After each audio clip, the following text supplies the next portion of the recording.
All right. So how's everybody doing? Anybody else suffering 8 hours of jet lag, or is it just me? Oh, good. So if I start wandering off on a tangent or right off the stage, that's probably all it is. Either that or the talk's not going well. So my name is Grant Shepert. I work for Blue River. I'm based in the UK on the core development team most of the time. My talk is on a lot of different things, but only just a little bit. So JSON API and Mura ORM via the magic of data tables. Just out of curiosity, how many people here have used data tables in the past?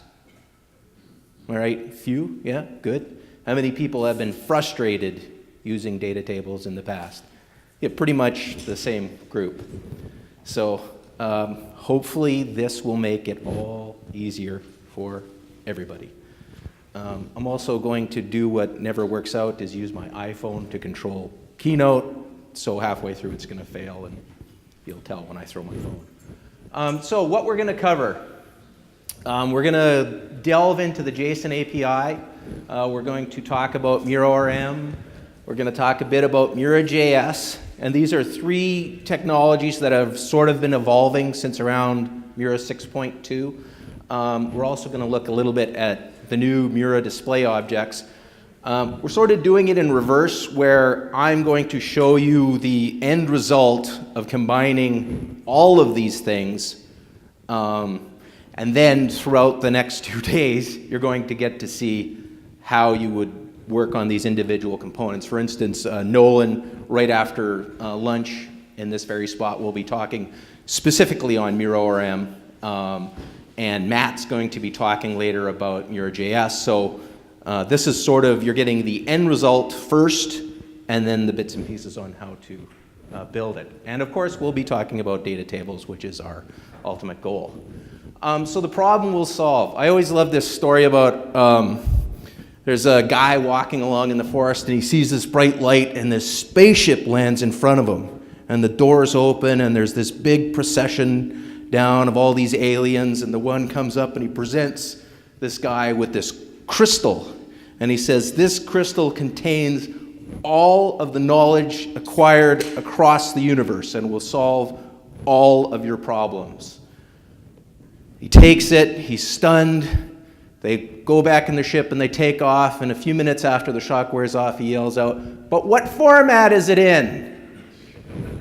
And this is a big problem, is that you can have all the data you want, but data is only as useful as the ease in which it can be consumed. And really, this is the problem that consumes people who work developing content management systems, is you have all this content.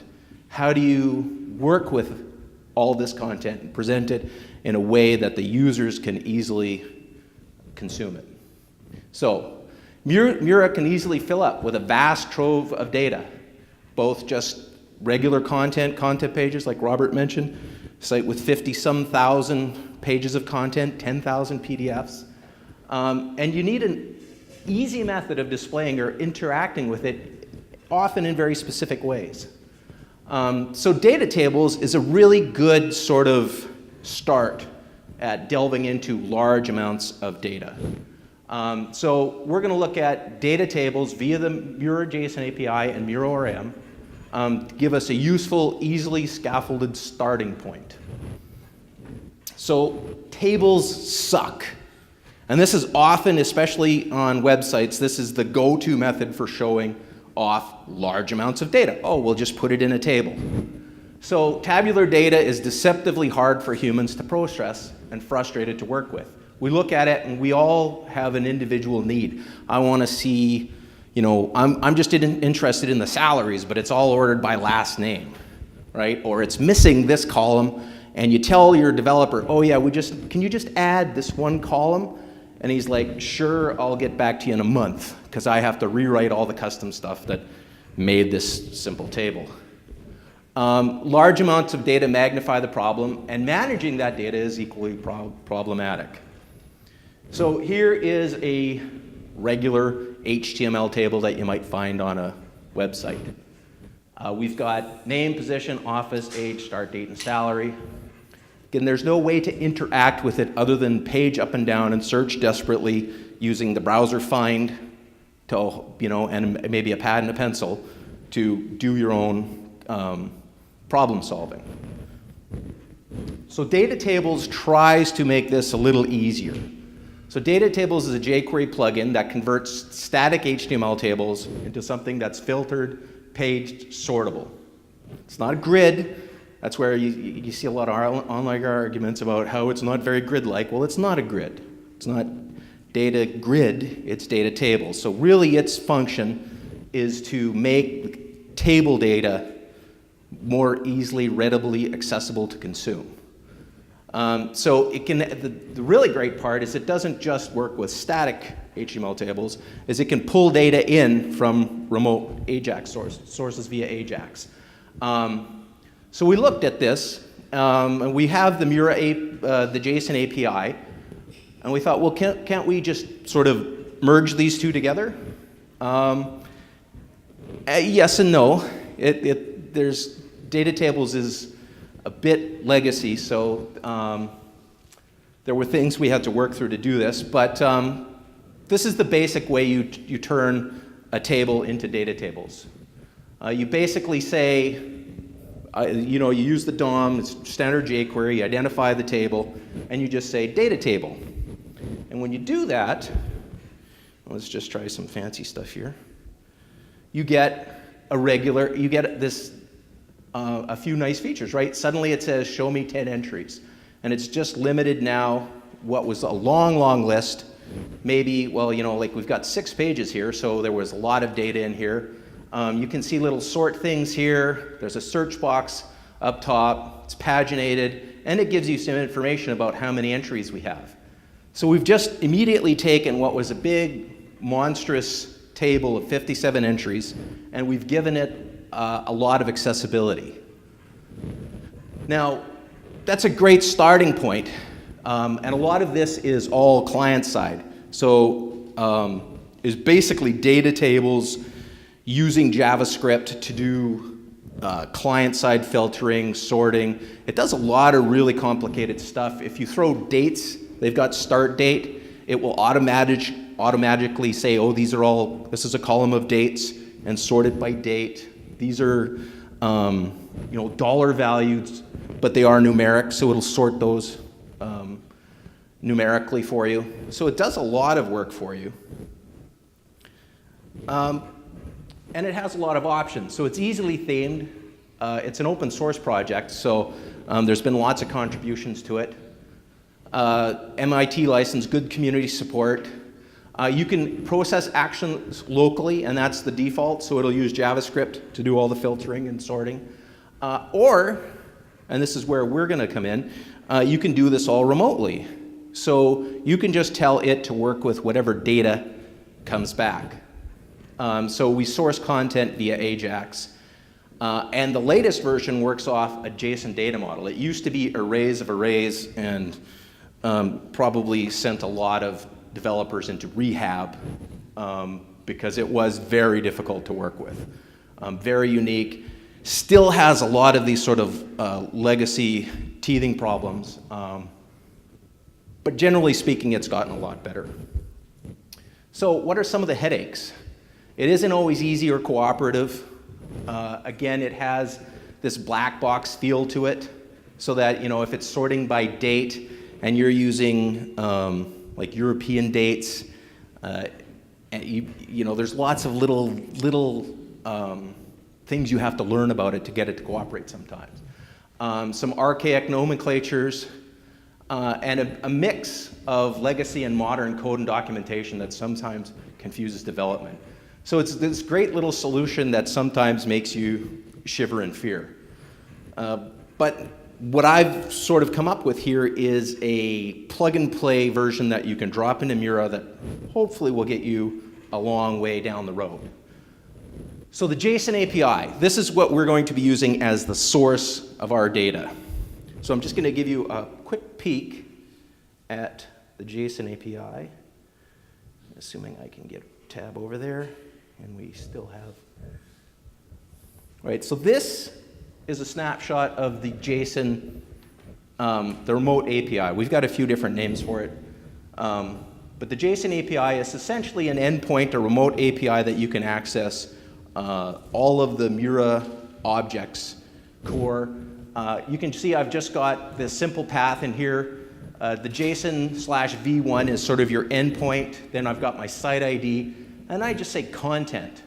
And what it does is it gives me a Mura feed of the first 20 items. So you can see we got total items 20, and it also includes a lot of peek inside URLs. So for instance, this first item that I've got in here, I can go in and I can say, well, give me that first one. So if I go click on self, now I'm looking at a specific piece of content inside of Mura.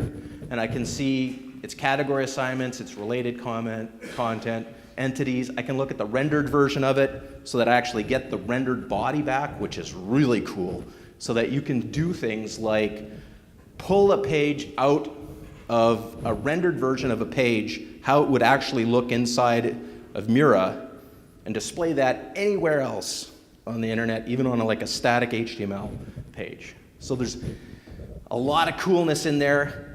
I'm not going to talk about any of it other than that. So that's going to come up. Well, I guess Nolan's going to be talking a bit about that right after lunch.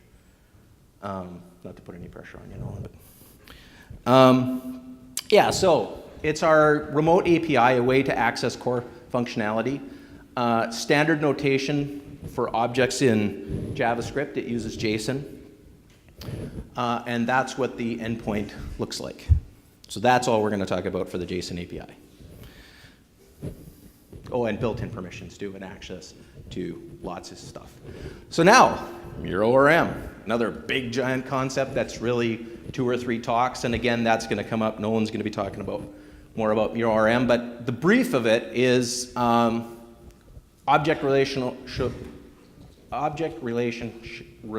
management.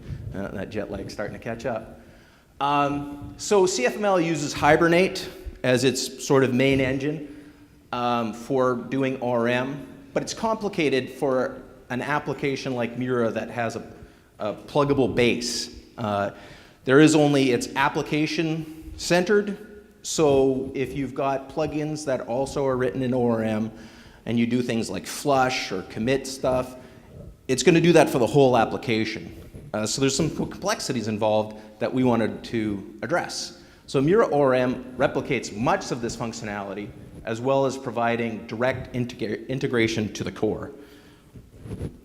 And again, that's about all I'm going to cover for Mura ORM. There's lots more coming. Now, Mura.js. What is Mura.js? So Mura.js really came down to client requirements. So jQuery is good or bad, or good if you're using a specific version, otherwise it's bad.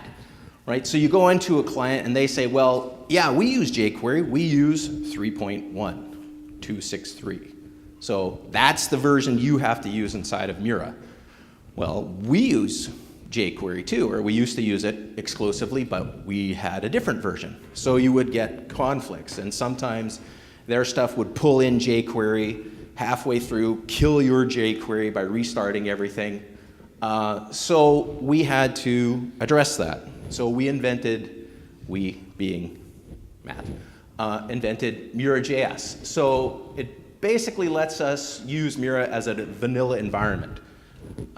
So you can have all sorts of custom integrations. You can be using really old stuff, really custom stuff, and Mura.js won't step on you. So it lets you programmatically interact with the Mura core via JavaScript. It doesn't necessarily replace jQuery. In fact, they play well together, as is going to be demonstrated by me showing off the DataTables jQuery plugin, where we actually use a lot of Mura.js to framework it out. So DataTables and Mura. So we have a standard JSON API response already with our remote API. It just needs to be massaged client-side a bit to work with DataTables specific requirements. So that's one of the big problems with DataTables is very stubborn, very rigid. I think it pretty much dates back to jQuery 1 when there was no real JSON. JSON certainly wasn't standardized, so it'll have like uppercase variable names, and it just can be very fussy.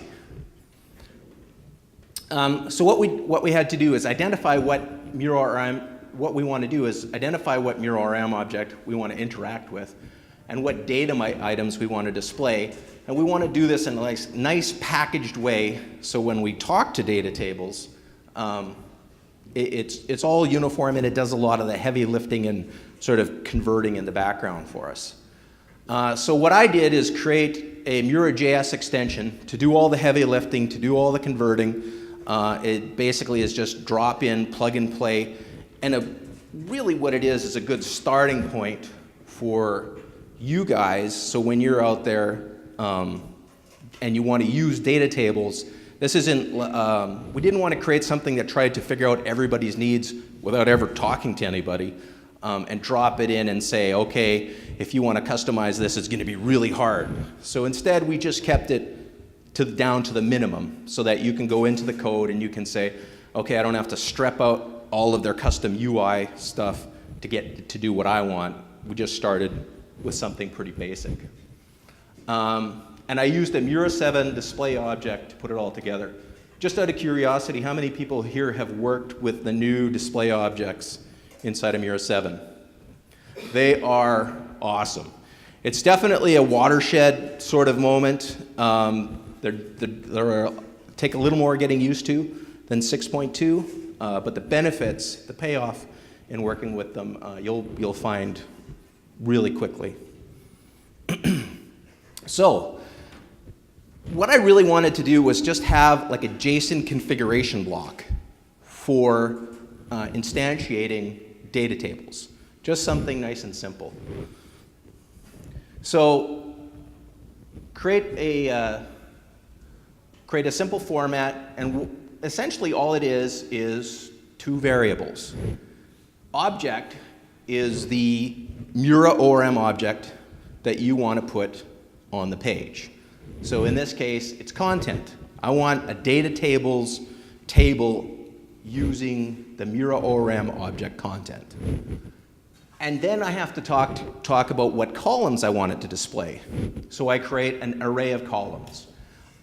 In the blue, we've got some DataTables specific variables. So columns is actually going to be, if you've worked with DataTables, it has now a columns method where you pass it an array of columns, and that's this. So you can include anything that's DataTables native inside this array. I seem to be getting a bit of feedback here. Maybe I'll just back up a bit. So that's what the blue ones are. So name, data, and orderable, those are all DataTables specific variables. And then I included some sort of heavy lifting things to make it a little easier to work with. So if we want to filter columns, literally all you have to do is say filter equals true. A lot of times we want to do some fancy formatting. And the way we can do that is with a function. So every time DataTables renders a row, you pass that content to a function. All we have to do now is actually name that function in the fn variable, and we've got our rendering function. And then I started getting a little carried away, and I threw in Handlebar's rendering too, because I have found, how many people here have used Handlebars or played with Handlebars? It's basically well, not basically, it is a JavaScript templating engine. And now you can pass in Handlebars templates right through the configuration. So let's just take a look at what sort of started this all off. So I've been working on I use DataTables a lot in my applications. And this is a plugin called Mura Survey. that I'm developing. And all of my dashboards look essentially the same. So if I go to surveys, if I go to polls, if I go to projects, those are the main three. They're all data tables. And it's just really nice because I've got a sort of standard pattern, identify the columns. I've always got this sort of menu at the end that I use, again, handlebars to create my sort of interactions with. And code-wise, this is essentially how I would create my data table. So we've got this. Okay, so what you would have seen there is a lot of hard coding. So what I essentially did is create a table and then had a head and into the head I would manually add filter boxes. And then in the column section, another section of the head, I would identify each column that I want, and each column had its own little JavaScript block. So it was all very manual. And then to match with that, I had just a regular JavaScript object that had a bunch of sort of hard-coded JavaScript functions that would then pull out each one of these JavaScript objects to say, identify which column I wanted to display, and basically it was all hard-coded. And what I wanted to get to was something that would sort of be compacted down into just this one jQuery, or the one JSON object that we looked at. And that's this. So now instead of having any sort of hard coding, I've just got this one little block. I've also got now a handlebars template that actually creates the whole table. So before, which we don't get to see, it was like I said, all hard coded. I hard coded this whole table, and for me it was easy. It was sort of like the 80% thing to get myself 80% of the way to building the. I seem to be getting a lot of feedback here. It was a way for me to get to like 80% of every dashboard data table that I wanted. This is about 95% now. So let's just get this going again.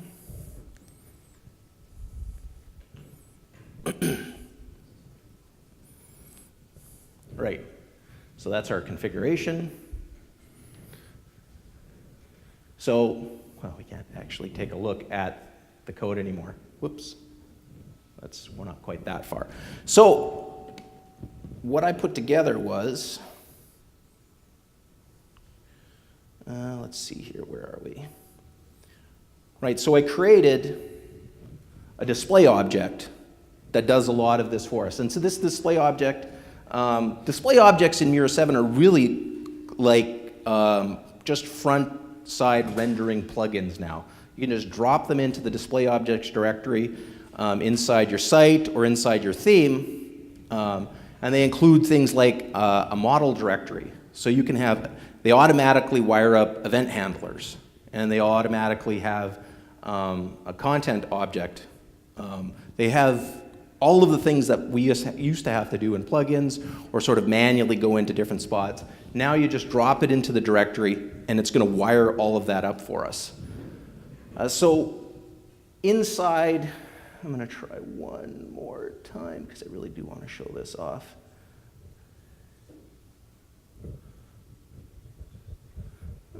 Maybe everybody can just come up individually and, no. Okay. All right, so we're not going to get a look at that.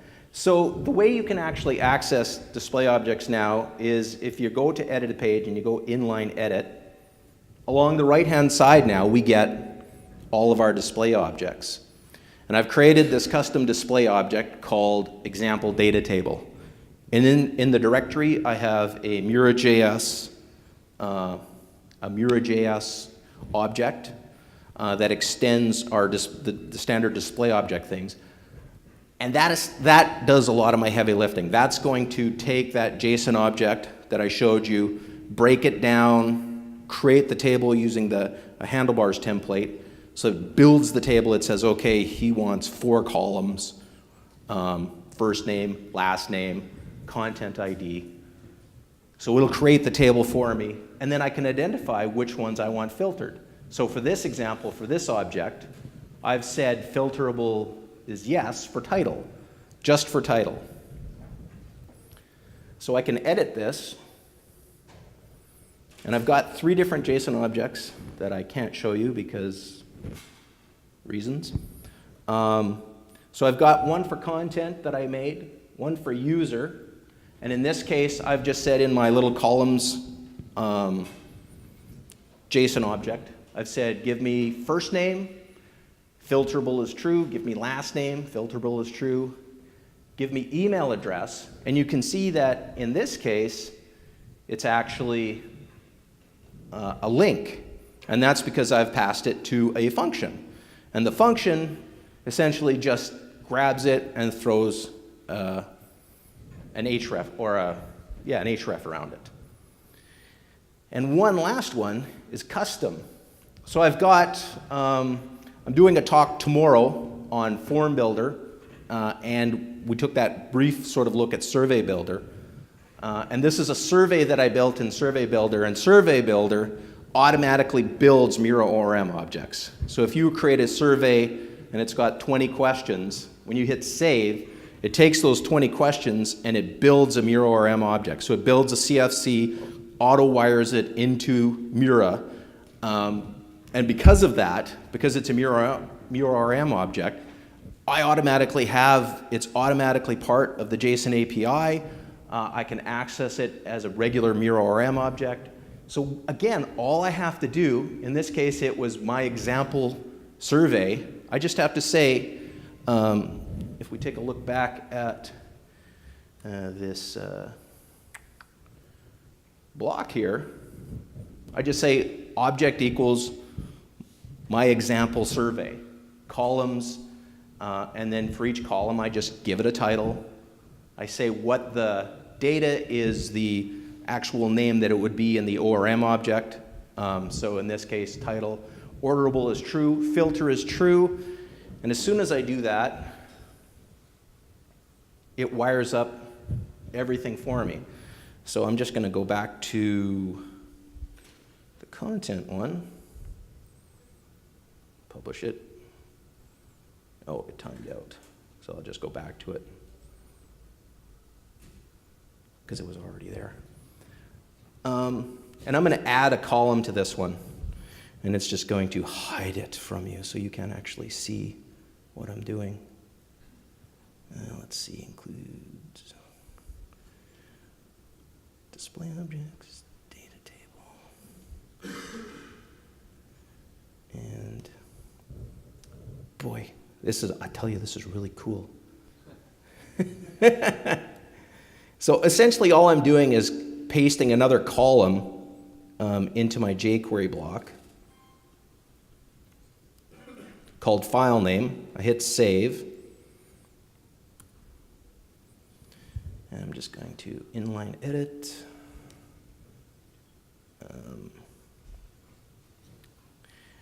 Edit this display object so I get my new one. And there we go. File name. Automatically in there, and it's got the filtered column. So with this little display object, you can drop a data table in simply by saying which MuraORM object you want, which columns you want displayed on the page. Hit save, and you've got a data table on the page. That's not too bad, eh? Yeah, and I can, all the filtering automatically works, and this is all doing remote calls via the JSON API. So if I say about, right? So, and then at this little, at the block at the end here, you can see I've got 2 little icons. I've just got in my, my little JSON configuration a handlebars template. And it has access to everything that's in the, that's returned in the JSON API. So even if I'm only showing title, content, ID, and file name, I have access to all of the links that will expand down. So if I wanted to have links to all of the associated children, to the rendered version of it, to the URL. For instance, if I click on this one, I get that version inside the JSON API. And if I wanted to actually return the rendered version, if somebody wanted the rendered version, I could just link to that, and we've got this HTML head queue. We've got essentially the whole rendered page via the JSON API. So it makes working with MuraORM much, much easier. And you can use it on the front end, of course, but all of this code is also accessible on the back end, and this is where I often, like I showed off here, it's just fabulous for creating dashboards inside your applications, because it will go in, you can add all sorts of configurations to it, accesses those objects automatically, and it's all paged, sorted, filtered. You don't have to build any sort of custom code at all. So, unfortunately, I couldn't show you the code, but any questions at all on this so far? Matt? You'll be making the code available. No. Yes. Yeah. So what I realized last night as I was working on this is this display object is a really good learning tool for learning about MuraORM, MuraJS, MuraORM, the JSON API, and display objects, because it's got all of that working for it. And some of it can be a little, there's some very broad strokes in all of those things that I've shown you.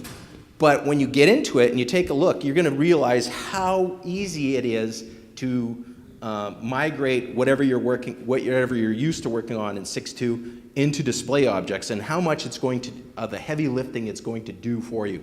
Like the auto wiring of MuraORM objects is awesome. Using Mura.loader to load your JavaScript assets and making sure that it doesn't copy over your other assets. All of that stuff is actually shown in really clear example inside this. So yes, I'm going to put it up on our GitHub repository so you can download it. It's really sort of just plug and play. You drop it in there and you can start playing around with the configurations, dropping in your own data tables, and it will work instantly, I promise you, instantly with whatever custom MuraORM objects you've already dropped inside of Mura. So it's a good tool to play with and learn how to use the various tools. Plus, it's really handy to have. Yeah. Just an observation, we're using Mura and we're using DataTables to retrieve data from external database. Sure. And a lot of the data that's retrieved can be a couple thousand rows. And like one of the problems we've experienced is that jQuery loads it all up on the front end before it delivers the destination. Right. I don't know if there's any solution to that, but I didn't know if you had experience with large data sets, the same sort of situation. Yeah, and you can do something called piping. So it'll basically pull, you can identify how many you want. So you can say, give me 40 at a time or 50 at a time. So, but you're only showing 10 at a time. So as you page through, you go like page 1, page 2, page 3, page 4, page 5. As soon as you hit page 6, then it'll go back to the server and grab another 50. In this version, I actually rewrote a lot of the data tables interaction so that it doesn't do that, but I am going to drop that in so that this example will have piping as well. It's not too hard to add. There's a version, if you look at the data tables, they have something called pipelining, but the example is ancient, and it uses all of this old sort of archaic data tables interactions, and not very friendly or modern at all. So I'll put a newer version in here that should be a lot simpler to use. There probably is a workaround, but we're displaying totals as a lot of our data set that compounds all of the values from the thousands of records we retrieved. So the piping issue was not resolved in that regard, but there might be something else. As long as if you just do one call that does that calculation for you. Doesn't return, it returns the calculations right at the start. You can just use those. Like you can hard code things like total items inside of DataTables. You can set that manually. So you can say, I've got 32,000 records to DataTables, and DataTables is just going to count on, buddy, you better have 32,000 because we're going to page right to that. And then you can do some of your calculations on each request. You can just do inside your endpoint those calculations without having to return all of those objects. So yeah, if you want to talk to me later about some of those specific things and how because I've done a lot of those. I've worked with DataTables a lot in those situations. So yeah, maybe I can help you out with some of the specifics too. Any other questions? Okay, we're a little early because, of course, there was a lot of code that I was going to show off, but unfortunately, we would have to line up one at a time to see it. So I am going to be floating around for the conference.